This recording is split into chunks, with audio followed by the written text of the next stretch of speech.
Well, I tell you, there's nowhere I'd rather be on a day like this than around all this electrical equipment. Good afternoon, distinguished academics. My name is Seth MacFarlane. For those of you who recognize me, I'd like to say, Mom, Dad, Paris, thanks for coming, but please wait in the car. Now, I know that many of you know me only from my voice, and it may be a bit jarring to see me speak in person. You're thinking to yourself, boy, it's strange to hear that voice coming out of that face. In that sense, I'm a lot like Celine Dion.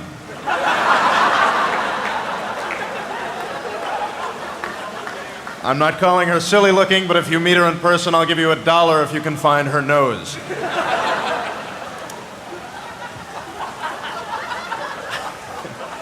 To tell the truth, I don't even know why you guys invited me. I mean, this is Harvard. This is the most prestigious college in the world. I went to the Rhode Island School of Design, an art school whose only athletic institution is a hockey team called the Nads. The mascot is a giant penis named Scrody. Go to a game, I swear to God, I'm not making that up. Harvard has created brilliant throngs of doctors, lawyers, authors, scientists. I created a TV show where a vaudeville-era barbershop quartet sings a song about AIDS. Your grandchildren will boast impressive salaries and trust funds. My grandchildren will owe money to the FCC. But one thing we do have in common is the glittering jewel that is New England. Like many of you, I hail from this great region, Connecticut to be precise. And while I treasure my formative years in the land of chowder, lobster, and gonorrhea, yeah, that's 2 STD jokes in the first 5 minutes. I should have proofread this thing. I am here to tell you about the place I live now, the real world. There's no dress rehearsal, no take-home tests, no rough drafts. If you unconstitutionally wiretap people's phones, you will be taken down. If you shoot someone in the face with a shotgun, you'll reap the consequences. If you illegally invade a sovereign nation to secure oil interests and assuage a personal vendetta, you'll be reelected. But I'm not here to bludgeon you with my political beliefs. I'm not here to slam current, former, and undeserving celebrities. No, I'm here because I have great love and respect for this fine establishment. You see, it was always a fantasy, no, a fetish of mine to be a Harvard student. So for the last 4 years, I have secretly been living amongst you. Eating in your dining halls, attending your classes, sleeping with your women. And in a tragic case of miscommunication, sleeping with Lawrence Summers. Although, God bless him, the man has the hands of a prison doctor.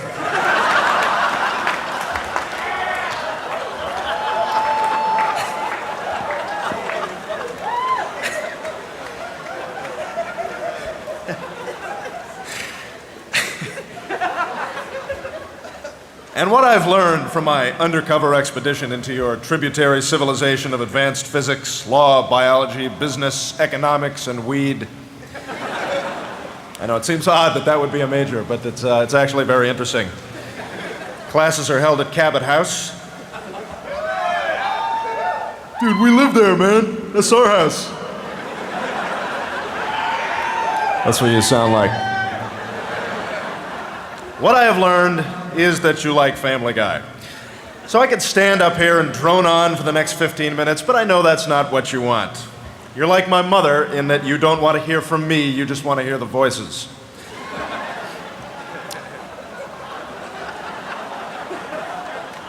So I'd like to turn things over to my colleague from TV Land to offer you his perspective on your progress.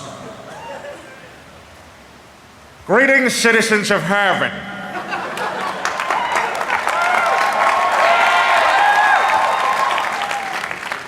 As I look out on this sea of black Asian faces, I think to myself one thought. Take that, Hitler, because we won. Yeah. Harvard is, pound for pound, the smartest of all your freaking schools. In fact, I hope one day my son Chris will go to Harvard. Okay, you know what? I'm just jacking myself off there, but, you know, maybe one of my kids. I mean, Meg's got the look of a Harvard gal, but I'm not sure she's got the,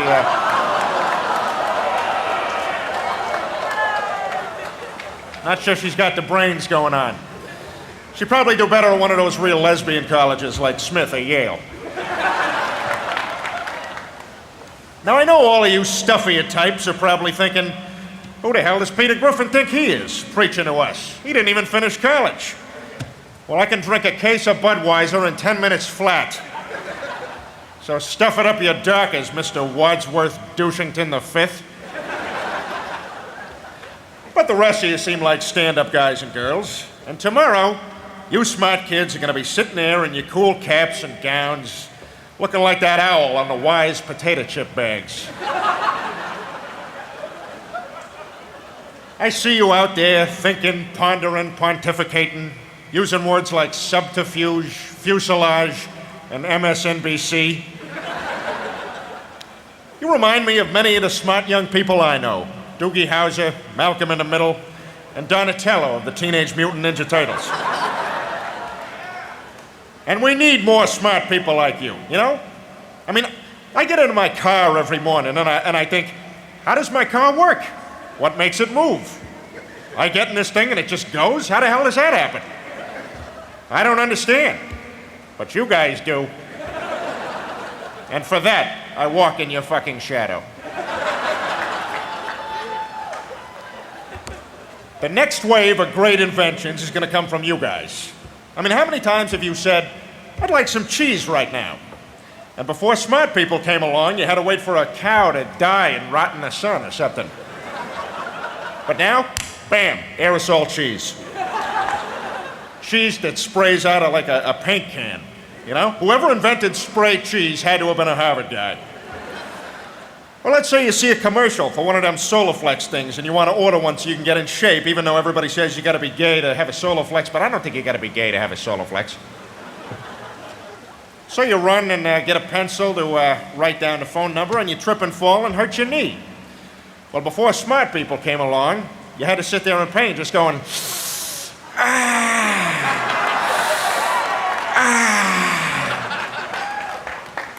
But now, Band-Aids. Had to be a Harvard guy.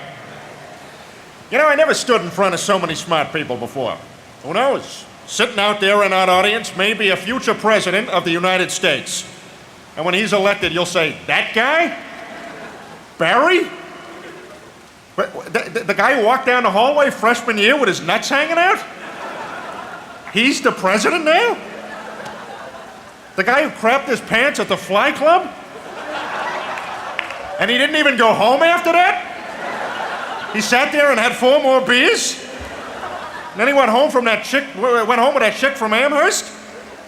The guy who passed out in the showers and then we wrote all over his face with magic marker? And he walked around for 2 days with the faded word douchebag written on his forehead and he had no idea? I used to pee in that guy's shampoo bottle. And now he's president? The American people just elected President Peahead? But at least you guys will have the goods on him.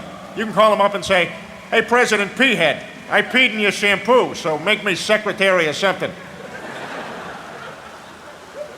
And it'll turn out that peeing in some guy's shampoo bottle was the best career move you ever made. That's how life works sometimes.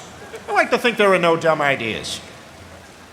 But listen, as smart as you kids are, don't get too high and mighty. Because I happen to know a certain sandy-haired janitor who's smarter than all of you put together. That's right. The guy who solved that math problem was a janitor. And we all know what that got him. A date with Minnie Driver on that big Easter Island hat of hers. Yeah, Minnie, I said it. Let me put it this way. You like apples? Well, your face is freakishly big for your head. How do you like those apples?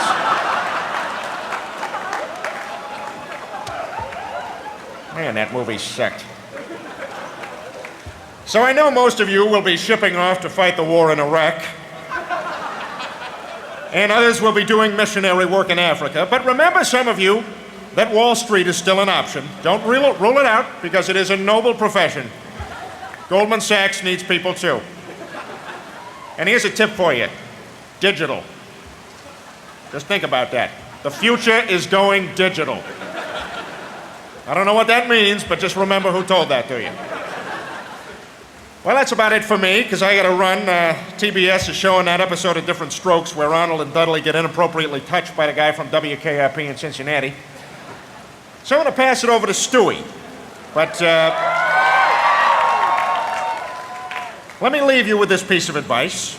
It's a very simple piece of advice, and each person here will interpret it in their own way. And it is this.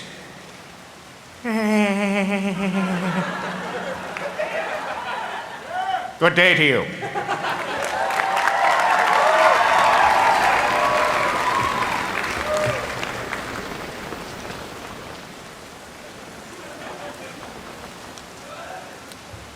Good afternoon, ladies and gentlemen.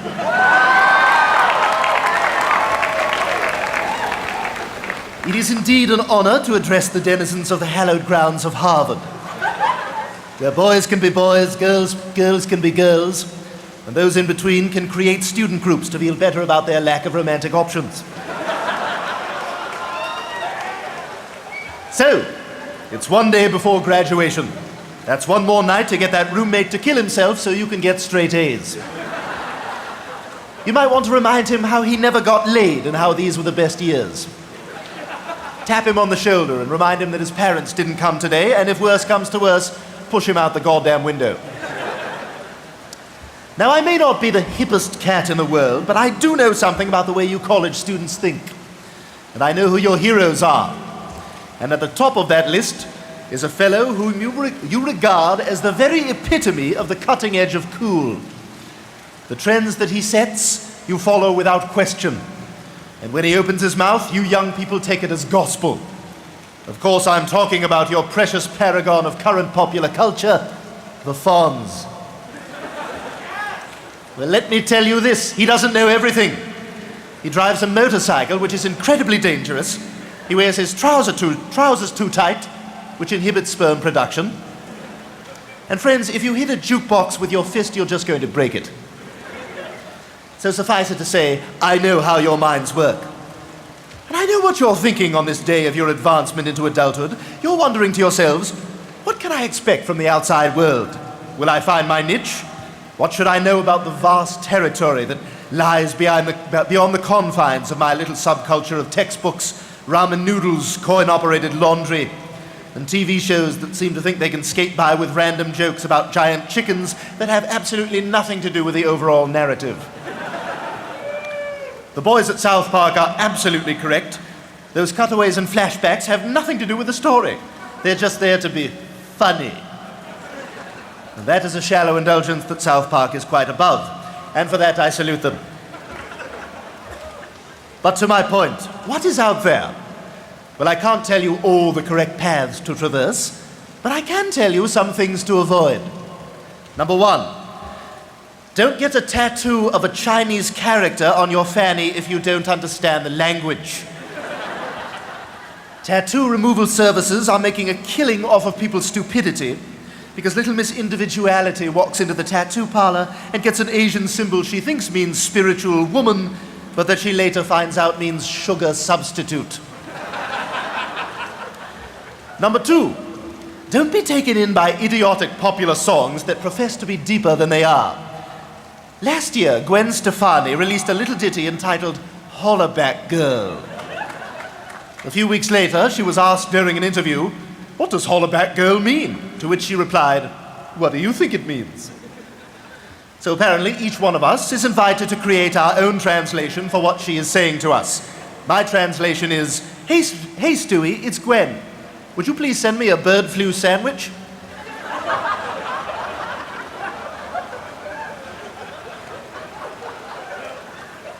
Number three, stay away from the church. In the battle over science versus religion, science offers credible evidence for all the serious claims it makes. The church says, "Oh, it's right here in this book. See, the one written by people who thought the sun was magic." I, for one, would like to see some proof that there is a God. And if you say a baby's smile, I'm going to kick you right in the stomach. Number four, always have at least one friend who's a Jew. Number five,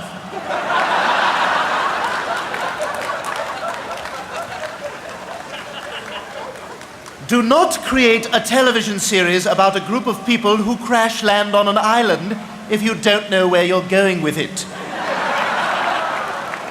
Don't just make it up as you go along, because if you do, it's going to start sucking very quickly. I'm talking, of course, about Desperate Housewives, which is just awful. Terry Hatcher, you're a beautiful woman, but please grow old gracefully and without the facial work. You're not allowed to have an exoskeleton unless you're a beetle. Number 6. If you ever fall into a deep depression and nothing can cheer you up, don't give up hope. Just remember that the man who played Mr. Belvedere once sat on his own balls and had to be rushed to the hospital, which is absolutely hilarious. Number 7. Do not get into politics in Florida because you might accidentally run into Catherine Harris. This is a woman who could stand next to Hitler and people would say, "Who's the bitch?" Number 8. Do not wear a wool cap indoors in the middle of the summer unless you are either a douchebag or Colin Farrell. Yes, Colin, I see you there with your wool cap. What you got going on under that wool cap, Thinking about your sideburns? Oh, looks like you've got a little rip in your jeans there, too. Yeah, that's rebellious. Yeah, you're a bad boy. Society wants those genes to be intact, but you'll have none of it, will you? But you know, looking out there into the audience, I see so many bright young faces, poised and ready to thrust themselves into the very hearts of America's political and financial institutions and seize control of the levers of power at any cost. Some would call you elitist, overprivileged, and preening with a snotty sense of entitlement. I call you my base.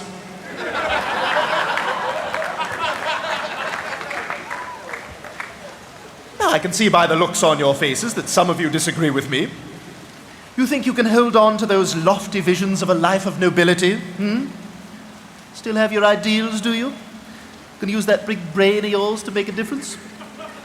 I'm gonna make the world a better place? Be an agent for change? Volunteer? I'm gonna get a job in the public sector? Sacrifice the big bucks because that doesn't matter to you? Maybe spend a few years in the Peace Corps? Save the whales, maybe? Maybe join the Environmental Defense Council? Recycle? Gonna go and clean up a few few rivers like JFK Jr.? Live in a tree? Volunteer for legal aid for the underprivileged? Go to Africa? No, you're gonna sell out. And now, brave graduates, I shall pass the verbal baton to our final speaker. Gentlemen and co-eds, I would like to wish you all a good giggity and to tell you it is an honor to be standing before you today at this fine establishment. I feel a tremendous sense of accomplishment being here because I've banged chicks in every school in the Ivy League except Harvard. You are by far the toughest to get into.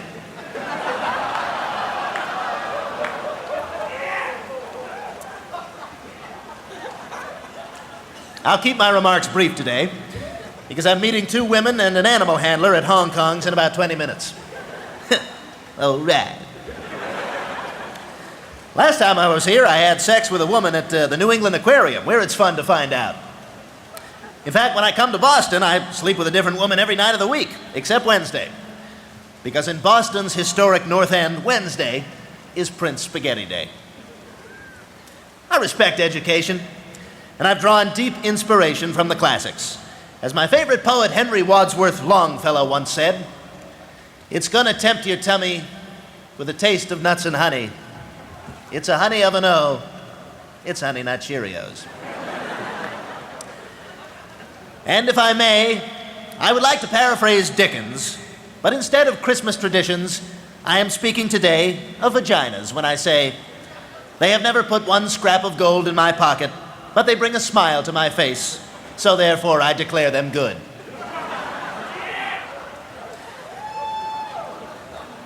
If there is one message I can leave you with this afternoon, it is this. Although you were graduating and moving on to those uncharted new frontiers of adult life, Never leave behind that sense of experimentation, that bareback sense of adventure and openness. Stay young. Keep looking at the world with a sense of wide-legged wonder. Giggity, giggity, and good luck to you all. Thank you very much.